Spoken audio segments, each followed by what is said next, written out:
Initiating podcast download.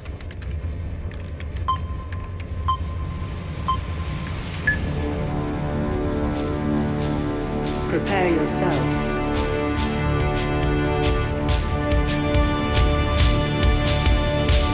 Put on your spandex.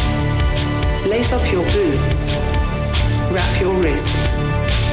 Hide your razor blade. Head to gorilla position.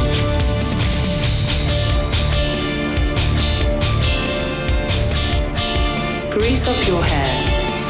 Apply baby oil. Okay, apply more baby oil. Get into gimmick. Keep your ears open and your mouth shut.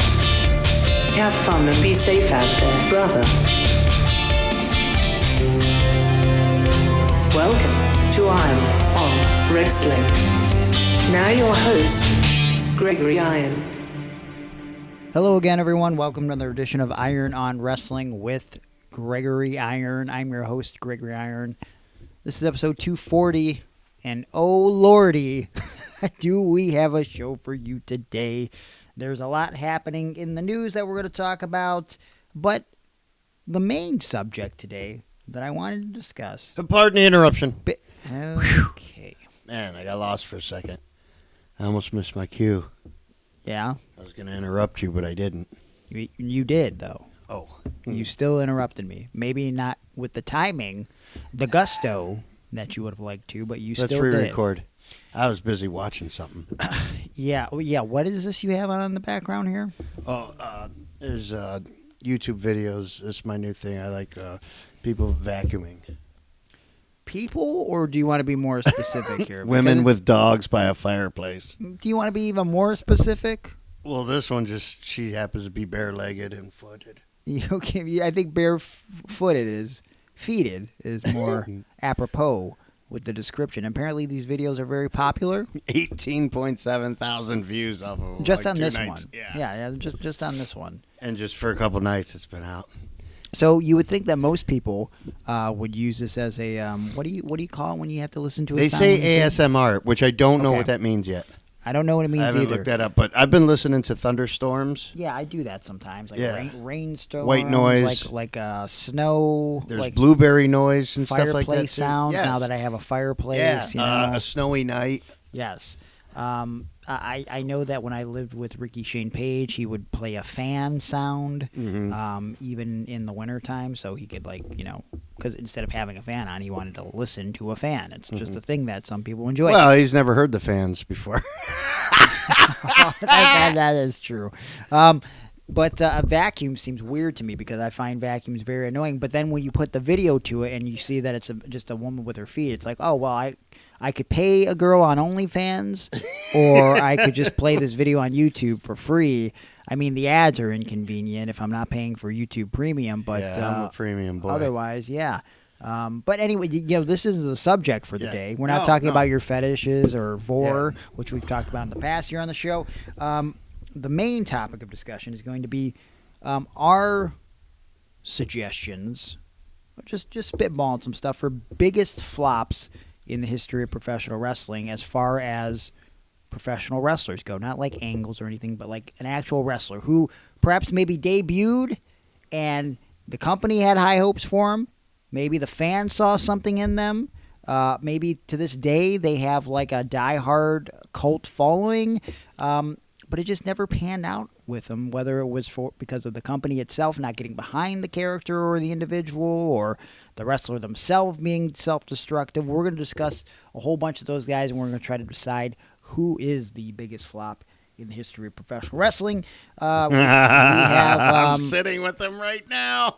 I don't think anybody really had high hopes for me, though, so I think that takes me out of the running. Did you? Yeah, you're always in my prayers. We're going to talk about Jerry Lawler leaving the WWE, the Drew Gulak situation, Ric Flair, and his recent occurrences both in a restaurant and during his last match a couple years back. Normally talk about current things on this podcast. We so do. You guys are getting a specialty. We do, but we're going to talk we about... had to shift focus. There's too much good stuff happening currently. There is. We're going to talk about more current stuff in the extended version of the podcast. It sucked when it was all just current deaths.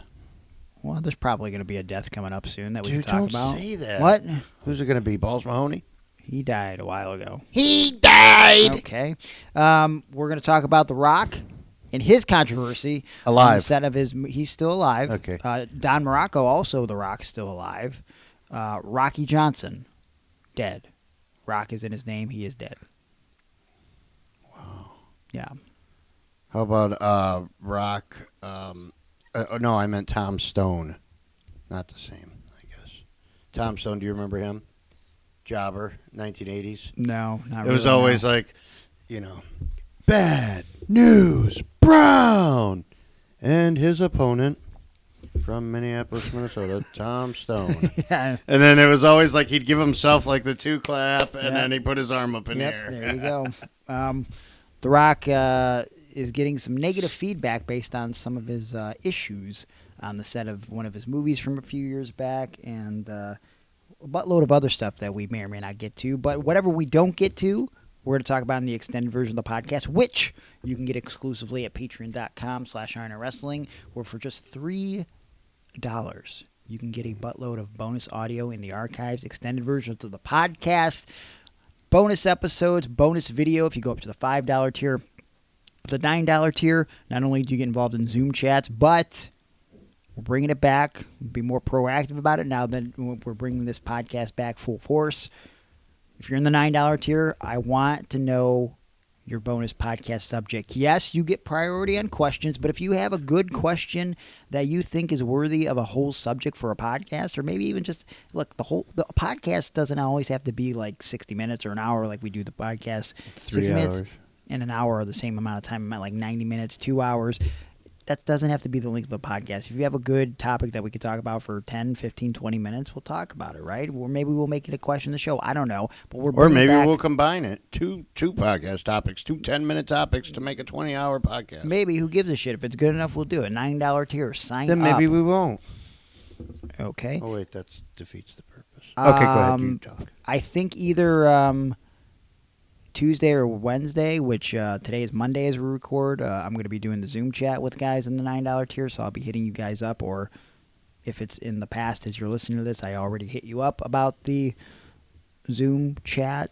And yeah. Or if you have a time machine and you can go back in time. If you do, but you probably don't. But yeah, go up and up in the tiers. You can get involved in the podcast itself. You can get packages in the mail from us. You can even podcast in studio. Patreon.com/ironwrestling. But if you're just listening for free, you can listen to the podcast on YouTube, iTunes. I believe the Spotify situation is fixed. If it's not, please let me know. Wherever you download your favorite podcast, make sure you subscribe. Leave a 5-star review on the podcast. It creates visibility for the podcast. And, of course, you can support us over on Pro Wrestling Tees, prowrestlingtees.com/Gregory Iron. Buy Iron on Wrestling shirts. Rod Destiny shirts, my shirts, Aaron shirts. There's a lot of shirts available over there that will never be printed again. Follow us on social media at Iron on Wrestling. And, yeah, I think that's all the plugs. But I think right off the rip here, let's talk about this past weekend. We wrestled on a show together. Well, I wrestled. You were there doing commentary. You even accompanied me to the ring. It was the yearly Mega Wrestling Breaking Down Barrier show, which supports adults with developmental disabilities. And it's near and dear to both Aaron and my heart. And we had a great time out there. A lot of people came out, and it was a reunion of sorts. Came out. We did. Well, we came out together, but just for a ring entrance. But then when they said coming out together and they said our names, we just started holding hands and skipping to the ring. We didn't skip. I posed for the hard cam. We didn't skip, but you did grab my hand. You said, "Let's hold hands." And then I started doing it like it was a bit, but then I realized, like, wait a minute, like the gimmick isn't that we're gay together. So I was like, why are we holding hands right now? But like, whatever, it was funny to us, so it's fine. And then we stopped holding hands. But actually, I was so lost in holding your hand and gazing into your eyes in that moment. Now that you're mentioning it, I literally didn't even hear them announce my name. Mm-hmm. And the sound system was bad. Okay. Well, and I'll say this.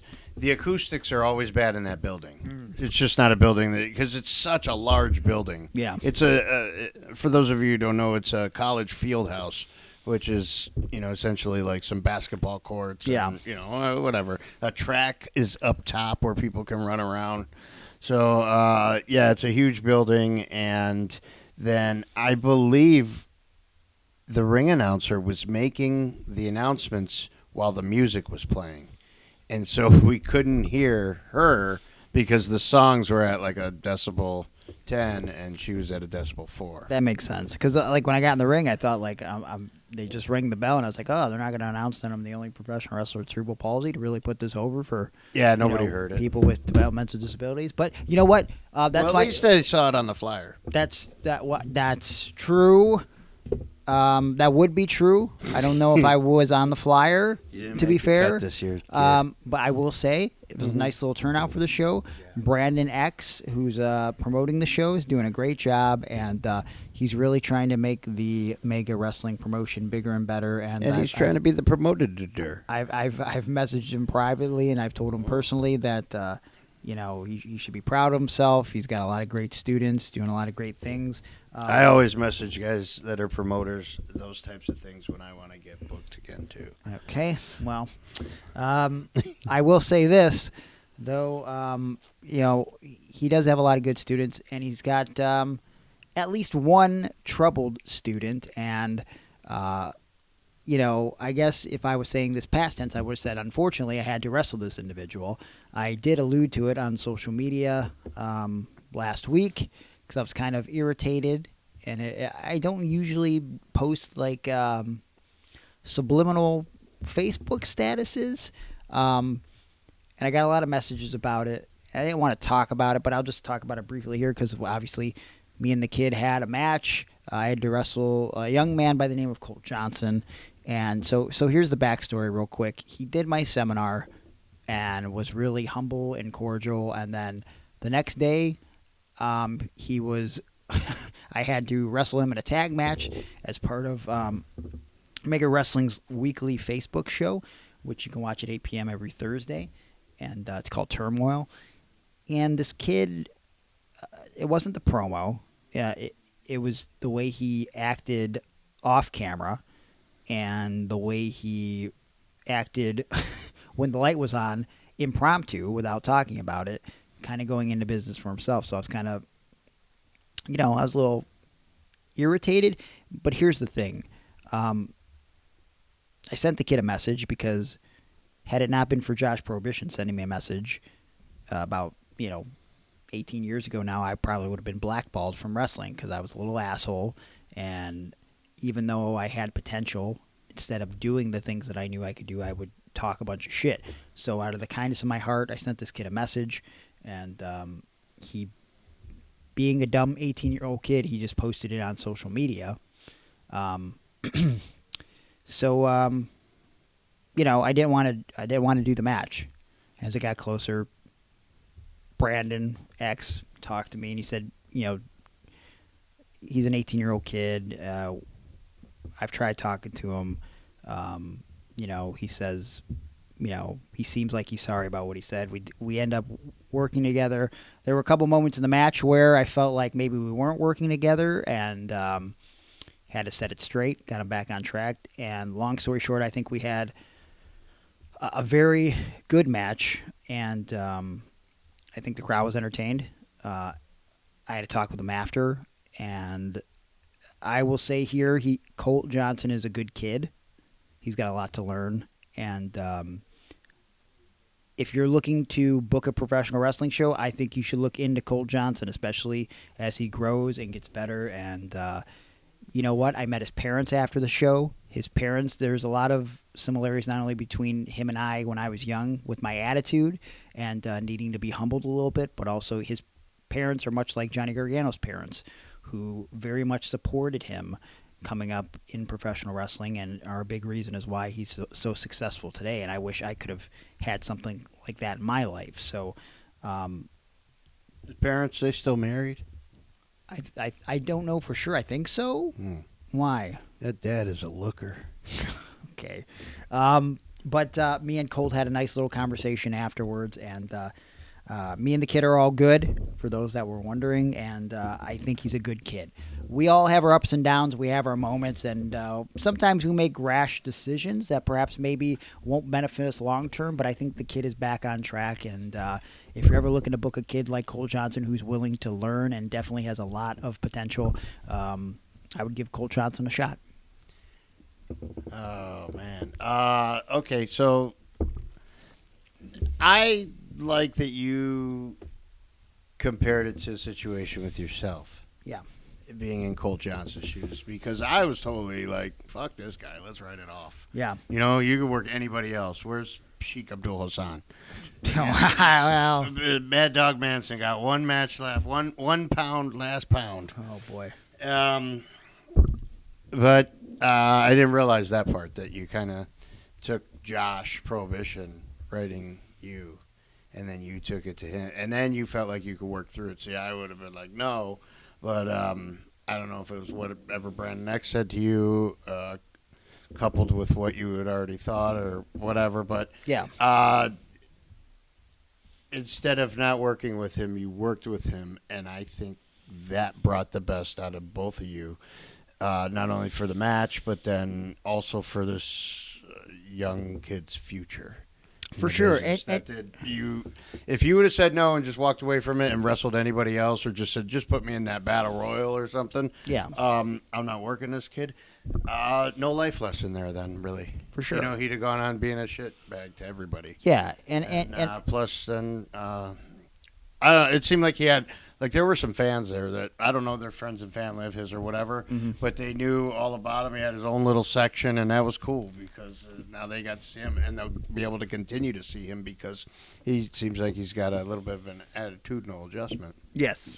Yes. And you know, thinking about some of the greatest or the most intriguing matches, they don't even have to be the greatest matches. Like, when you know that there's an element of animosity, or you think that there's an element of animosity, I think it makes for more eyes, more ears, and more interest in the match. And I think when both of the individuals can find a way to be professional, I think that, like you kind of said, I think it brings out the best in both guys. I mean, if we're talking on the grandest scale, I mean, not a lot of feuds can compare to, like, Shawn Michaels and Bret Hart. You know what I mean? Yeah. Like, based on, like... Oh, you were scared. Well, like, for me, like, as somebody who was reading the sheets and knew a little bit about the inner workings back then, I was like, anytime each guy had a mic, I was like, oh, shit. Yeah. Watch out for these guys. Who's going to say what? And then Right. there was a Sunny Days comment, and I was like, that has got to mean something. Mm-hmm. There's got to be something there. And, like, even though I didn't know what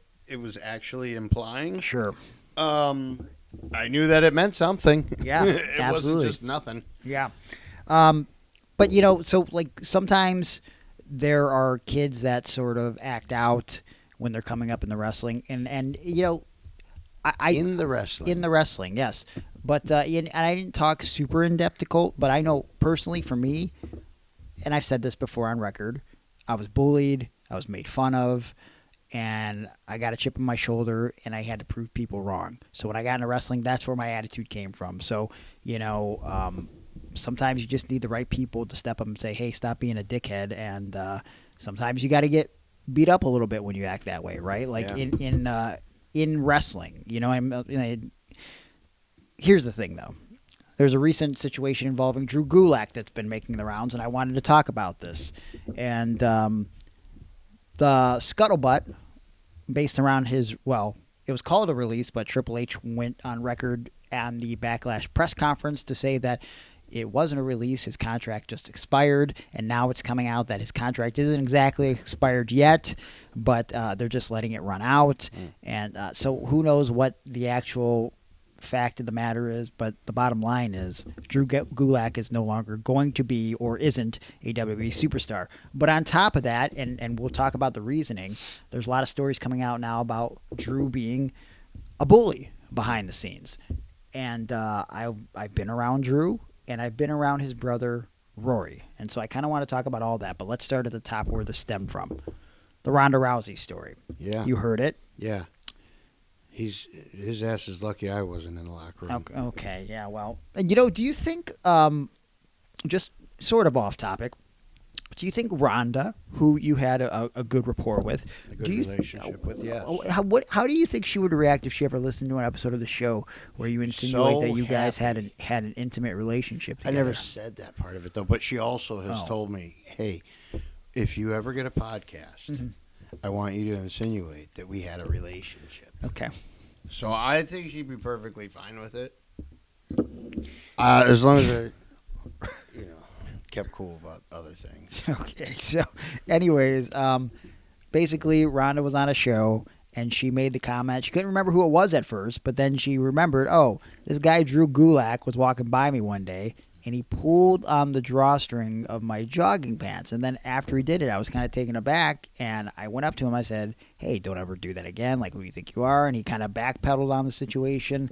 And so then a day or two later, Drew Gulak responded on Twitter or X, whatever the kids are calling it now, and basically said something to the effect of, I don't have the tweet right in front of me, on this date, I accidentally touched the drawstring of Ronda Rousey's pants while going to shake her hand as she was surrounded by a bunch of other people.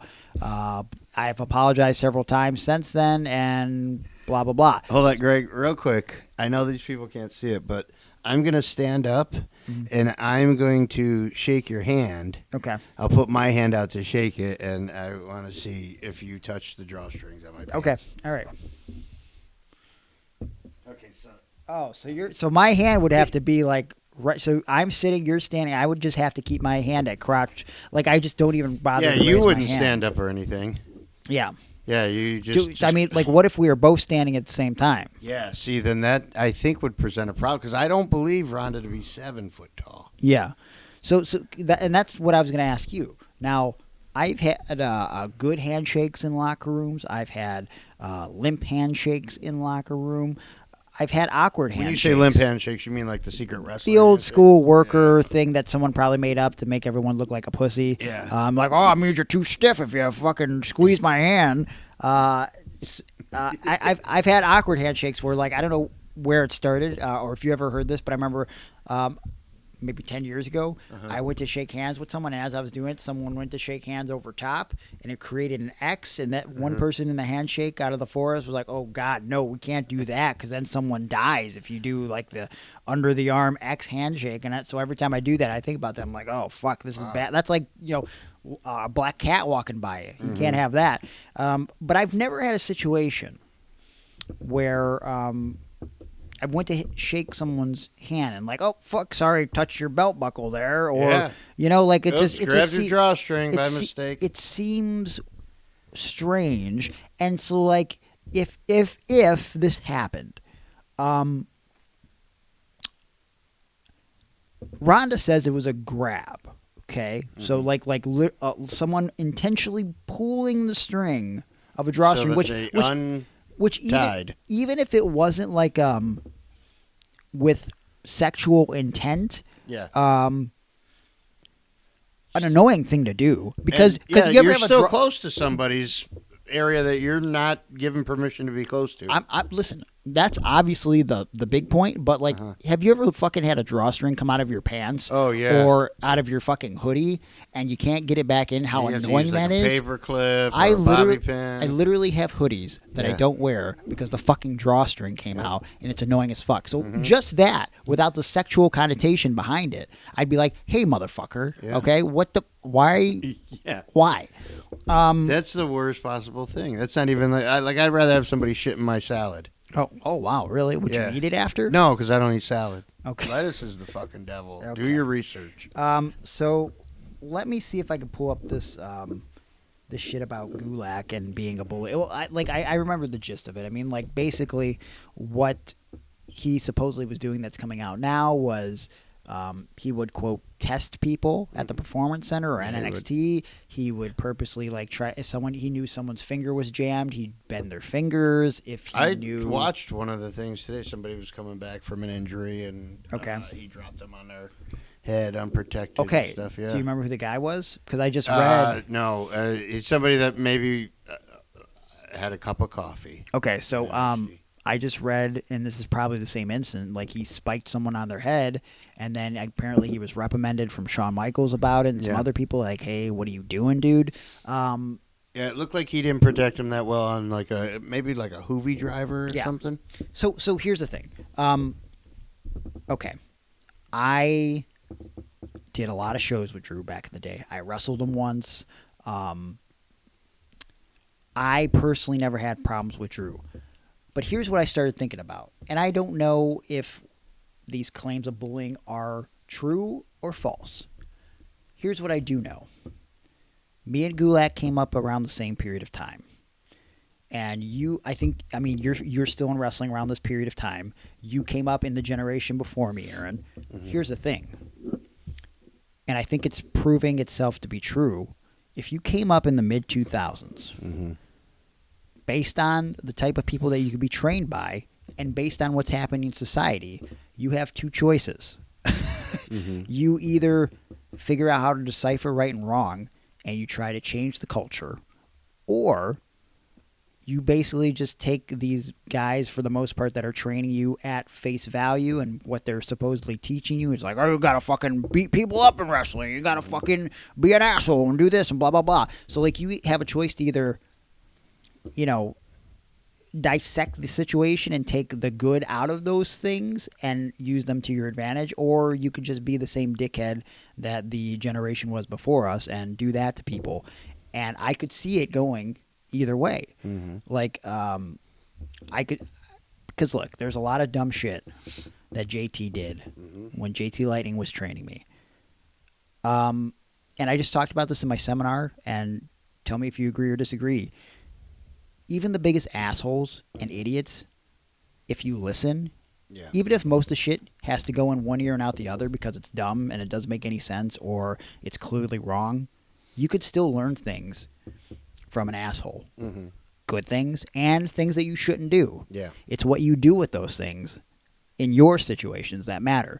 And, again, I don't know if it's true or false, but I don't not believe the Ronda situation for sure. I don't not believe the situation with him bullying people. Before he said something, I tended to think, okay, this might not be true.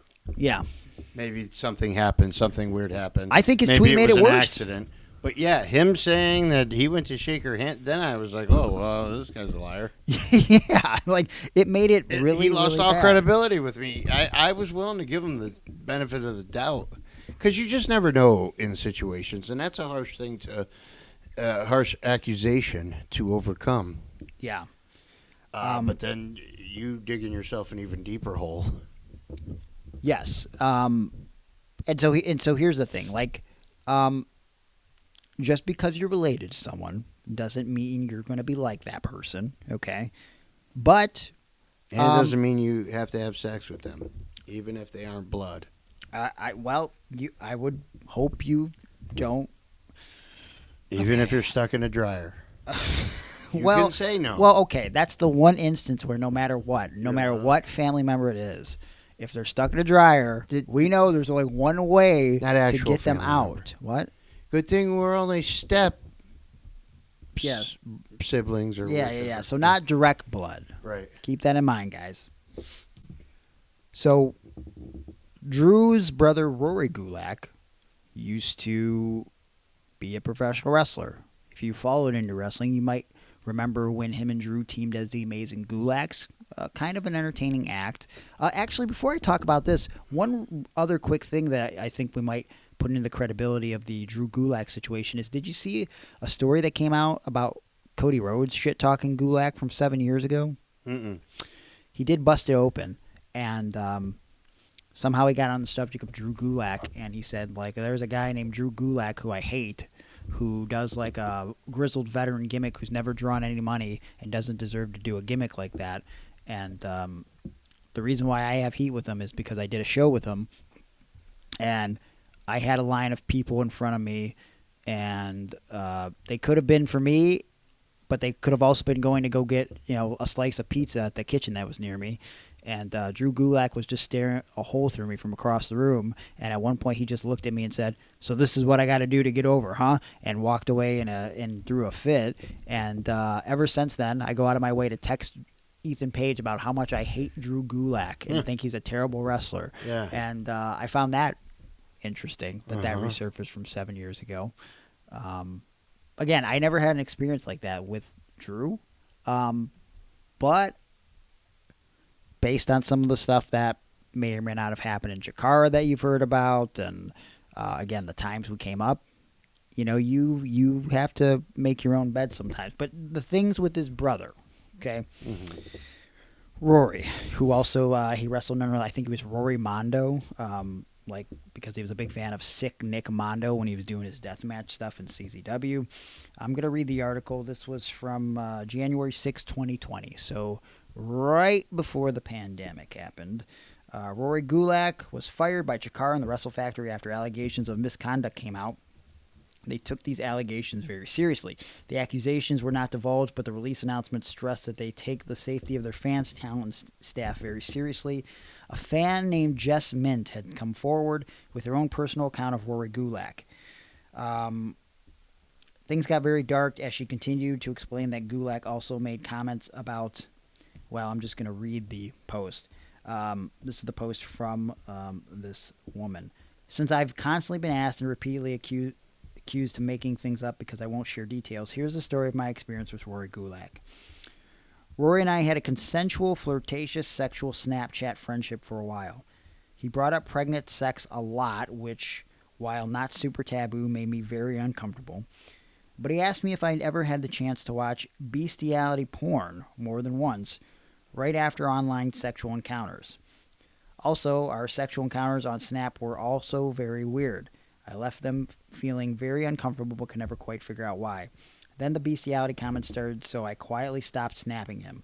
I remained friendly with him on Twitter for some reason. He would continually make comments about fucking me while pregnant and about wanting to mount me like a dog. It was very uncomfortable. I quietly stopped snapping because nothing he did was illegal and the snapping was consensual. It got very weird. When I made that tweet yesterday, I started getting DMs from women in the same experiences. And without me telling my story, their stories were all identical, only some were worse. One friend, who I will not name out of respect for her privacy, told me that he would talk about impregnating her and then having sex with her in front of the child when it was older. He also brought up bestiality with all of them as well. This woman then provided a screenshot from an alleged conversation with Gulak, and she continues, "Since this story got out, I've spoken to numerous wrestlers who have taken issue with him over his predatory behavior and have heard stories of companies refusing to book him due to said behavior. He is a predator, period. I'm not accusing him of any sort of sexual assault. Our snaps were consensual, but the content of the conversation became non-consensual, so I removed myself from the situation. I do not personally have first-hand knowledge of child porn, but I believe those who are coming forward. I feel guilt about not taking any of this public earlier, but he wasn't breaking any laws and our combos were consensual. But now that I'm hearing from all these women with the same story, I wish I had come forward so that maybe they wouldn't have gone through that same experience. Kudos to Chikara for removing him from their roster and contacting the police. Shame on the promoters and his peers who knew he was predatory to women and did nothing. And thank you to the ones who refused to book him, remove him from locker rooms, etc." Blah, blah, blah, more screenshots. Very strange conversations, which I think Rory's last match was right at the end of 2019, and then this came out at the beginning of January, and he has not, to my knowledge, wrestled since. Yeah. And I shared probably just as many locker rooms with Rory. I probably talked to Rory more than I did Drew, and he never came off as weird to me, but it's like, sometimes you don't know how people are behind closed doors, and I know some weirdos like to watch videos where there's like a woman and she's vacuuming and she's got two dogs by a fireplace and she's not wearing shoes. You know what? Some might find that weird, but I think it's hard to argue the actual weirdness. Yeah. Again, we could have our own kinks, but like when your kink is both bestiality and or children, yeah, I think we got to draw the line somewhere. Right. Yeah. Right. Who do you think likes dogs more? it Gulak or Eric Phillips? Eric? Okay. Your thoughts on the Rory Gulak situation? I try to change the subject do- because do- I don't do- like it. do you- I'm uncomfortable. there- And the fact that this girl had to deal with that, allegedly, Yeah. the whole thing is sick to me. It's very disgusting. I don't want nothing to do with no dogs. I don't even want to have a dog anymore. After my dog died, that's it. No more dogs. Yeah. I don't even want one to sleep on the floor, let alone in my bed with me and my pregnant girlfriend. Yeah, so I don't know. I'm trying to give everybody the details, both with what I know of Drew and Rory, and they are brothers. I was hoping that Rory was only the only weird one, but apparently Drew may have some issues too. So I don't know, man. I think WWE made the right call. What else were you gonna do? Yeah, in too this much situation? negative press right now. And again, clear your name, and if you're clear, then clear your name and get back out on the indie scene and grind. and learn how to shake hands properly, I guess, Yeah. without touching someone below the belt. Right. Maybe That's the have your weirdest hands thing. raised high and then slowly lower them. And is that where we're at in society? I mean, I don't know. So we talked pretty long about all that to start the show. Why don't we take a quick break? Okay, and also, when we end the show, we always end in a kiss. I think Yeah. we should end in a handshake today. Well, the kiss is consensual. I mean, Okay. So will the handshake be? okay. Yeah. I think No I'm drawstrings here, baby. I think I'm picking up what you're putting down. Yeah, my zipper's down. Oh well, no drawstrings necessary. All right. Woof. When we come back, we're going to talk more about some current stuff, and we got Then we'll wrap it up. a wrestler that's a liar on the show as well. No. So, yeah, let's do that when we come back. All right. Are you thinking about going on a fitness journey? Dude, I was just going to say Journey. Have you ever seen the band Journey? I've never seen them in person, but No, but could you imagine what it'd be like if you did?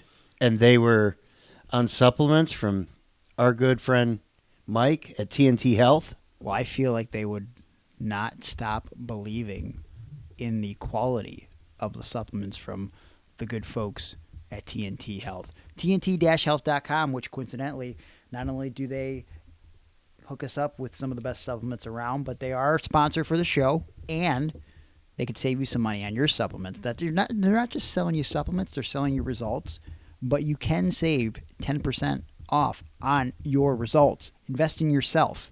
If you're not currently on a fitness journey, start. If you are on your fitness journey, it can help you along the way. I'm taking the creatine before my workout. I'm taking the glutamine to help my muscle recovery post-workout. I'm taking some of their organic protein powder. On occasion, I am taking their Zoom pre-workout that's got me zooming. It's got a lot of caffeine in it, so I take about a half a scoop instead of the whole scoop so I don't get those post-workout headaches potentially. Aaron, you've taken some supplements yourself. From Yeah, the but I folks think at I'm TNT finna Health? take that new Carter ring. What is that? Oh, something new that he got out now, some GW. You're going to be amazed by it. I think George W. Bush? I don't... GW? mission accomplished. Okay. Well, all you got to do, check out all the great products that they got at TNT-health.com. Like I said, you could save 10% with our promo code, and the promo code is IRON, IRONON, 10% off. And you know what? It's free to look. So go over there, check them out, and you know what? Mike is only asking if you invest in his products for 70 to 80% of the results, because no one is perfect, right? Like, we're all going to make mistakes along the way. Sometimes we're going to want to have a cheat meal or a cheat day. As long as you're trying to Cheat stick on with your girlfriend. Well, I think that's different. Consistency is key, and Mike is going to help you with some little tidbits, some little tips and tricks along the way. So check it out. Take some time to invest in yourself. TNT-health.com, because it's about your health today, not tomorrow. But also, if we're talking about things you should do today, you should check out our longtime, good, dear, close, personal buddy, Juan Ortiz, and Of the Dead Designs. Aaron, would you agree or disagree with this statement? Yes, because even though he's of the dead, he is alive. I don't think a living being can be of the dead, per se. I mean, his company is Of the Dead Designs, but he's like not literally like walking amongst and of the dead. If Juan of the Ortiz was dead and he came back to life as a zombie, I think the way he would arrive to our home to sell us his T-shirts and design products would be via flying cloud. Okay. And then there'd be a second cloud that would follow up right behind him with those steaks that we order every Monday night. I do like those steaks, but I don't think a zombie would show up, nor has a zombie ever showed up on a cloud, because I think the idea is like they're an undead being and they didn't go to like heaven. They're a zombie. Perhaps if you believe in that thing, their spirit went to heaven, and perhaps Juan could draw you a picture of that spirit going to heaven, and the zombie still maintaining a presence here on Earth. Or if they're a bad person, they went to hell. But whatever the case may be, whatever your design idea is, big, small, stupid, or I don't have anything that rhymes with small, but he can make a design for you, yourself, your friend, your family member, anything you want to put on a T-shirt, a koozie. You can make something for your band. Maybe a cupcake sale's coming up. He can design it all, and he's done it all, not just for some local yokels like ourselves, but for some of the biggest and most prolific professional wrestlers in the industry. Every world champion on every current big-time wrestling program, he's made a design for them. He's had his stuff in Hot Topic, and his prices are affordable. And guess what? His prices are going to be even more affordable when you reach out to him and say, hey, I heard this ad on my favorite wrestling podcast, Iron on Wrestling, and they mentioned you, Juan Ortiz, and your company, Of the Dead Designs, and they said I could save 10% if I just followed you on Instagram at Of the Dead Designs, and if I get my first design mention Iron on, I could save $10. So what do you say? And Juan's going to say, you know what? Let's do this thing. That's what he's going to say. I think so. I think he would say that. I feel like that's something Juan would say. What do you think? You're more of his good time friend and buddy than I am. Juan says whatever you pay him to say. That's whether it's on a T-shirt, on a bumper sticker, on a roll of toilet paper, he can make it happen. All right, so reach out to Juan Ortiz and Of the Dead Designs right now on Instagram at Of the Dead Designs, Facebook.com/Of the Dead Designs, or go to the website ofthedead.weebly.com, because Of the Dead Designs is bringing your artwork to life. Now then, I don't know if you know this, but wrestlers tend to have habits of walking, running. Sometimes when they want to rest, they will just stand in place, but sometimes, on occasion, they are known to lie. See what I'm doing here? Yes, lie. Not in the bed. But just tell some fibs and tall tales. Tall tales. But one wrestler far surpasses all the other liars. Ladies and gentlemen, it's time for Hulk Hogan and the Lie of the Week. Oh, you're a fucking jabron, man. Who the fuck are you? Hulk, fuck, bro. Yo, why the fuck do you have to put me on the spot like this? I will tell you, I'm fucking Gregory, man. The Gregster, you fucking son of a bitch. Yes. Hulk Hogan alone. Just one spray and you bring your home. Just one spray and you're gone. Hulk Hogan alone. Woo! You like the smell of Hulk Hogan. You like the smell of Hulk Hogan. You like the smell of Hulk Hogan. Hulk Hogan alone. All right, Aaron, I know you had no idea about this until I mentioned it a couple days ago. Hulk Hogan, last week, appeared on the 700 Club. Did you ever watch the 700 Club? Yes, as a kid I did. I used to have the gold coin. It said, "You can make it." Oh, okay. All right. Good to know. Good to know. A relative got that for me when I was trapped in an attic. Okay. Well, we're not going to talk about that because that's actually a very Well, it tragic got me through and it. sad I story. could make it. Yes. But on the YouTube channel for the 700 Club, Hulk Hogan did an interview with one of the pastors, preacher. I don't know who the guy was exactly, but it was about an 11-minute interview, and there are some gems in this interview. I would like to play the first one for you right now. as Hulk Hogan talks about his longtime friend, who he misses dearly. You may know him as Andre the Giant. Are you ready? Oh, yes. Okay, hold on. Are those Andres? Yeah, those were his tights, brother. People don't realize how He big left he you was. those tights. We snatched him. He's pointing to was some your guy, trunks, right? claiming he that he was. stole them. And a lot of people don't realize his fingers were like bananas. You Yeah. know, he was huge. What do you miss most about him? His honesty. Mm. I miss Andre's You can honesty relate to that, because right? he didn't pull any punches with people, and he had a very, very rough life. You know, I would walk with him to the airport. And I could hear people saying horrible comments and things because he's 7'4" and 650 pounds. Okay. And then I traveled with him a lot, and he could never sit in that chair. There was never a comfortable chair. Never could hold a fork or a knife he could work with. Whenever he'd get a hotel room like at the Marriott, I'd go in his room and I'd help him push the beds together. Oh, I didn't know Andre had a hard time with a fork and knife. That's a new one. Well, I didn't know that Andre the Giant was so weak in his condition that he couldn't push a bed together. You needed help, man. You needed help, brother. He loved Andre's honesty, which I can appreciate. Here's the highlight for me, though, as Hulk Hogan is obviously talking about his faith in this video while wearing a John 3:16 shirt. He starts talking about Roddy Piper and his desire for faith before he passed. I'm going to play that for you right now. Well, can I tell you a crazy wrestling story? Yeah, of course. A buddy of mine, Roddy Piper, passed away. Roddy Piper.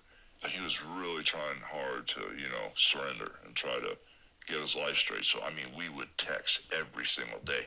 Now, in the wrestling business, for 25 years, we couldn't stand each other. We were at each other's throats. I know it's predetermined all that, but he did not like me, and I did not like him. And that's just how it was.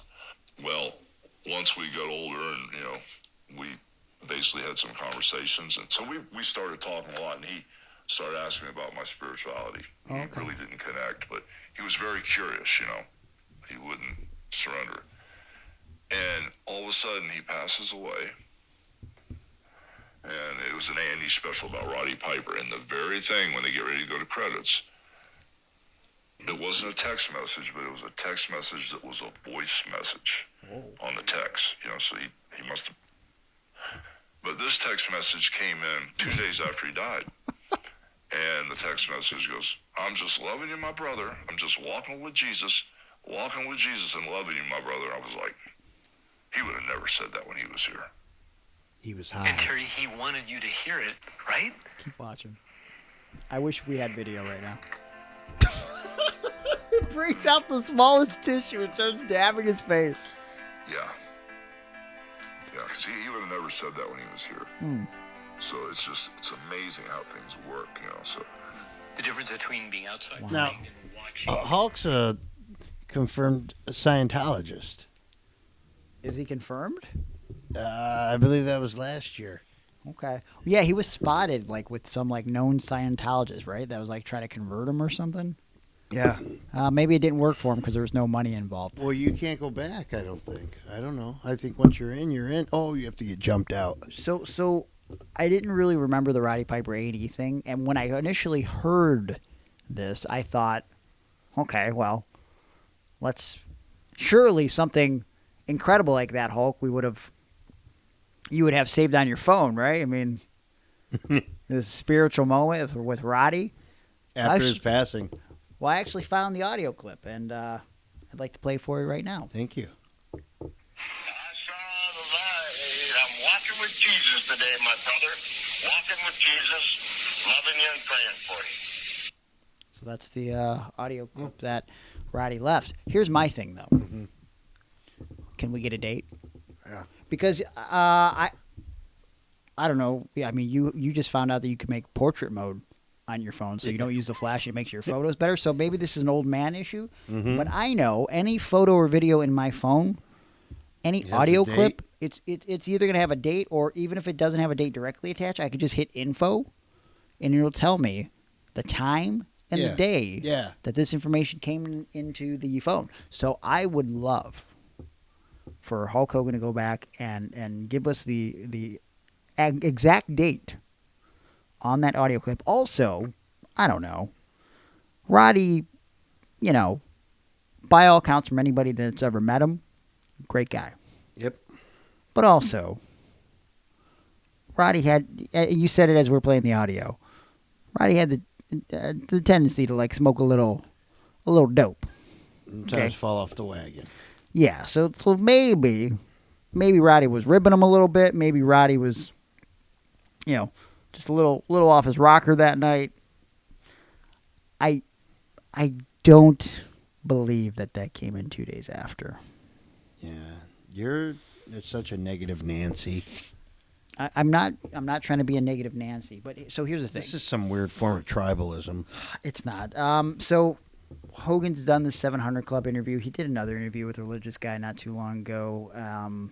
The Undertaker? No, but he also got baptized, which of course he videotaped because, you know, and put it on the internet because, you know, it didn't happen if you didn't videotape Ever tell you it. about the time I got baptized? I think so. They brought me out of the water. I was high as shit on Xanax and Percocet. Oh boy! And they pulled me out of the water because when they pushed me into the water, it almost sobered me up. They pulled me out, and I was doing the Wolfpack hand gimmick. Okay. Yeah, the too sweet. Yeah. I pulled that out, and then I turned it into the double middle fingers, and then I crotch chopped. What a moment! What was the reaction from everybody? It was applause. Really? Because that was Jesus speaking. Okay. Well, I want to point out that after this interview with the 700 Club went live, obviously we can't confirm or deny that Hogan is exactly lying about the audio clip from Roddy because it did happen, surprisingly. We just don't have a date. However, I'm going to give you a Hulk Hogan truth. After the 700 Club interview went live, this was posted on Hulk Hogan's Beat Shop website. I want you to look at this design and describe it for me. Oh, it's looks like the 3 crosses. Uh-huh. But what also does it? Looks like HH. It looks like HH. Yeah. So now the new item that Hulk Hogan is selling on his website is an HH that looks like crosses, and on the site it's labeled as Black John 3:16 HHT, and on the back it has the chapter and verse of John 3:16. Now, I did not know this was a thing that was uploaded on the site until our good Patreon subscriber and friend, Josh Excellence, randomly said to me in a comment, so when are you going to be rocking that sweet Hulk Hogan John 3:16 shirt? And I thought it was just like, haha, now he's going to market a John 3:16 shirt. I'm just like, oh yeah, I'm going to rock that for sure. But then I actually went to the beat shop and I saw it. And I was in disbelief. Yeah. But then also, what do you think was the next thing I did? You ordered it. Any day now, Yep. I will be getting in the mail First thing I thought was, my man, I'd like a shirt. triple Yeah. crucifix HH shirt. And the best part is I sent it to Hannah, who hates Hulk Hogan. Yeah. Like, I don't know if this made it to the podcast. Might have been on a deleted episode. I know I told you personally. I made her watch the Earthquake Dark Side of the Ring episode, which was different than all of the other Dark Side of the Ring episodes because in a very rare instance, with the exception of the Owen Hart episode, obviously, Earthquake was actually a good human being, never did drugs, loved his family. And the story, if you haven't watched it, incredibly sad to watch in documentary form. Worth the 45 minutes, especially if you want to get emotional. As it's progressing, Hannah is she's getting teary-eyed, and she's like, this doesn't end with him dying, does it? Mm-hmm. And I go, And so we keep watching, and I'm watching it for the first time, too. By the end of it, I've never seen her cry until this moment. She's bawling, like, hysterically. And I thought it was like a joke. For Tenta. But she was like, she knew nothing about Earthquake until this episode, and then she literally said, with tears in her eyes, why are people like Hulk Hogan still alive and Earthquake has to be dead? And I was like, okay, well, that's unnecessary. So she really, really, really hates Hulk Hogan. Yeah. And I sent her a screen cap of this shirt, and she said, this is one of the worst shirts I've ever seen, and I'm not shocked. So I can't wait till I see her this week, and I wear the shirt and her reaction. So You'll have to film it. I probably should. So yeah, that was the Hulk Hogan lie of the week. Do you guys know of a Hulk Hogan lie that we haven't covered on the show? Let us know on social media at Iron on Wrestling, and we will talk about Hulk Hogan's lie, because that's what he does, right? Lying in the ring. And Yeah, right. He didn't do jobs for anybody, brother. It didn't work for him. let's talk about our main subject, and then we'll get to whatever else we can get to on the regular version of the podcast here. Our main topic at hand today: biggest professional Wieners. wrestler. No, well, it might be Batista, but we haven't got confirmation on that. Years in the making. How big is it? We don't know. Biggest flops. Yeah, exactly. Okay, biggest flops in terms of wrestling performers in the history of professional wrestling. Who's the biggest flop? I don't know. Maybe I do. Maybe you have an idea. I thought of this because of the recent release of, what's his name? Gable Steveson? Steveson. Yeah. Former Olympic gold medalist, was signed with, a lot of pomp and circumstance. A lot of fanfare, yeah. Quite frankly, and You know what I could see happening? what's that? AEW capitalizes on the situation. They sign him. Wait, hear me out. Yeah. They bring him in to a lot of pomp and circumstance, Okay. and they give him a push for 3 weeks, and then he disappears, and we don't hear from him again. Okay. Then he'll show up on Rampage one Yeah. week, just randomly. And then Tony Khan will say, well, he's a great wrestler that's having a lot of great matches Yeah. with a lot of other great wrestlers on great events. He Oh, I'm sorry. Am I wearing a wig right now? What? When he wore that wig or that hat or whatever that shit was. Oh, the hat, Yeah. and the sunglasses when he was talking about sexual assault allegations. He didn't do a lot in the WWE. That being Gable Steveson, he was a part of the 2021 draft. He was drafted to Raw. Nothing really ever happened with that. I think he did. Was he part of the redo of Milkamania they did not too long ago? Yeah. So he was involved with that with Kurt Angle, and they did the old milk truck gimmick to Chad Gable and Otis. People were mad that Baron Corbin's the one who got the rub from Kurt Angle retiring. Yeah. But really, this was way more embarrassing.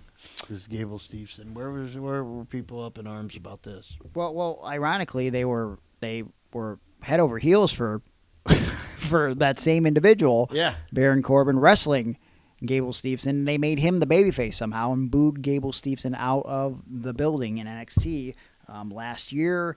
And ever since that match, he hasn't really done anything. Apparently, he wanted to do some tryouts for the Olympics, which WWE would not allow him to do. And I think the tryouts just closed a couple weeks ago. So then they released him. Then they released him, so now he can't even join the He must have had Olympics. a lot of heat. Let's see, his last match for WWE was a dark match on SmackDown New Year's Revolution. And, of course, recently, May 3rd, he was released from his contract. And I just got to thinking, man, this must have been, one of the most hype guys they've ever brought in. And they did literally nothing with him. And he wasn't really any good. I don't know if he was even passionate about wrestling. From all accounts, I don't think he was particularly fond about it.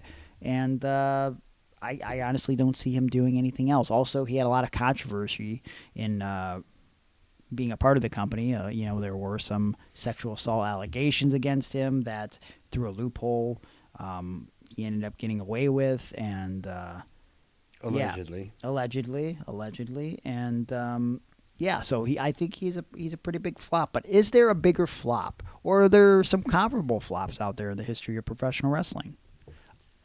I remember when I was younger, I thought that Tiger Ali Singh was going to be a big deal. Okay, yeah. Because he came in with the $1 Million Man gimmick, so I thought, man, I'd put that on him. Yeah. He's going places. Which, ironically, bringing up Kurt Angle was a part of that. Was like his first on-air appearance was on a Sunday Night Heat, Right. with Tiger Ali Singh. And that's when you knew Tiger Ali Singh was done, because Angle just came in and ran right through him. Yeah. And then you knew Angle was done because they brought in Taz to run right through him. But actually, Angle wasn't done. Yeah. Well, I know. He's the greatest. Did Kurt Angle do anything after that with Taz? I don't think with Taz. No, just in general. Oh. I thought he didn't fall off the face of the earth. Pretty close, maybe. Oh. I don't know. Okay. Yeah, Tiger Ali Singh. Well, he ended up, he started out with his $1 Million Man gimmick. Then he disappeared for a while, and then he came back as the manager of Lowdown. And D'Lo Brown and Chaz had to wear turbans, which wouldn't fly today. And how dumb. That's their gimmick? Yeah, they just wore turbans with Tiger Ali Singh. And then I think his most noteworthy accomplishment that anybody can remember is his backstage promo for the Royal Rumble 2001, where he just didn't know who Drew Carey was, and he said, when he finds out that his guys are being replaced with Drew Carey, he says, "Who is Drew Curry?" That's literally it. He ended up doing a show that was WWE sent him to in Puerto Rico, I believe. It was raining. He ended up slipping and injuring himself, and then tried to sue WWE for millions of dollars and lost. And that's the end of Tiger Ali Singh. Probably will never see him in the WWE Hall of Fame, if I had to guess. Yeah. So I would say that's a pretty big flop. How do you feel about? So here's the first one that came to mind. Maybe this might seem random at first. Barry Windham. Not in terms of obviously WCW when he first, or the NWA when he first came in. Well, he ended up being the world champion, I think, when Flair was gone or something. He did. However, I feel like after he left the NWA in the 80s and made his way to the WWF due to all that personal shit he had going on, and didn't he end up doing some sort of jail time or something in that first run when he came over, or someone in the family did and he had to leave? What was the situation? Do you remember? Not that I know. 89 when he came in as the Widowmaker? As the Widowmaker. Yeah. Yes. No, I think he just went hunting. I thought that was the story anyway. Well, I don't know. Whatever the case was, first of all, they bring in Barry Windham as the Widowmaker. Okay, Yeah. not even Barry the Widowmaker Windham. At first they did. Yes, but dropped just the name, Widowmaker. And I remember as a kid, everybody asking me who the Windowmaker was. Okay. What that gimmick was about. Okay. What's this guy do? He makes windows? Yeah. Big fan of washing and making windows. Years later, they bring him back after he gets the world title run while Flair is gone in WCW. He comes back to the WWF for another opportunity as the Stalker. And when you watch the vignettes with the camo on his face and everything, you think oh, this is going to be some sort of maniacal, weird heel. And then he was a babyface. Yeah. And his name was the Stalker. Yeah. And then his gear was camouflage paint and a WWF logo shirt. That was weird. I mean, he must have been really out of shape, right? I mean, I don't even care. What you couldn't come up with a better costume for a guy named the Stalker. Yeah. And it wasn't like he was stalking people. It was he stalked his prey because he was a hunter, right? Yeah. Okay, whatever. Then of course he became a new Blackjack. He was part of that short-lived NWA resurgence that they tried to do in the WWF. Which maybe was that's what I'm thinking when he had the NWA title. Because I don't think that he. So he had the big gold. Yeah. But it was when it was the international title, I think, in WCW. I don't think that's even true. Is that not No, and Ric because Flair? I think he wrestled Luger in the cage for the vacant title when Flair left, and he didn't win the title. But he ended up winning either the world title or the international title. I think it was the world title because Flair wrestles him at and wins the belt. He wins the belt in 93 before he beats Vader. Nobody talks about when he beats Barry Windham early in 93, right after he came back, but everybody talks about the match with him and Vader. Yeah. Okay. So. Yeah, I'm confused. Yeah.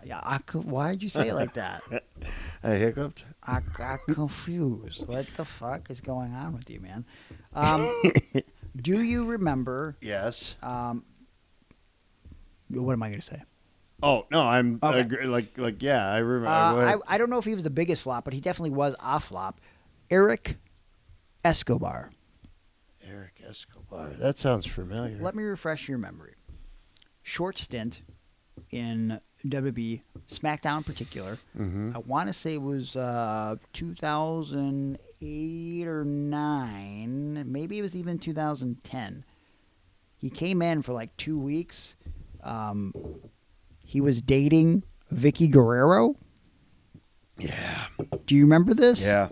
Yeah. Yeah, I think, he was supposed to be like her plaything or her boy toy or something. He was going to be in the main event with Team SmackDown in the Bragging Rights pay-per-view, which originally, I can't remember the exact team, but it was like a weird team of like guys that it seemed like, what the hell? This is the main event. It was like Eric Escobar and Tyler Rex, and then something happened like a week before the show, maybe a little bit earlier, where they just changed the entire team. It was probably a Vince thing. It was like, God damn it, and crumbled everything up and just changed it. Escobar turned face. He separated from Vicky. He was there like 4 months total, but I don't even remember how many weeks. I don't know if he was on the entire 4 months in SmackDown. No. Once he got called up from OVW or FCW or whatever, he was on there and basically gone. Yep. What a waste of time. Yeah. Yeah, almost like the guy that was the White Undertaker.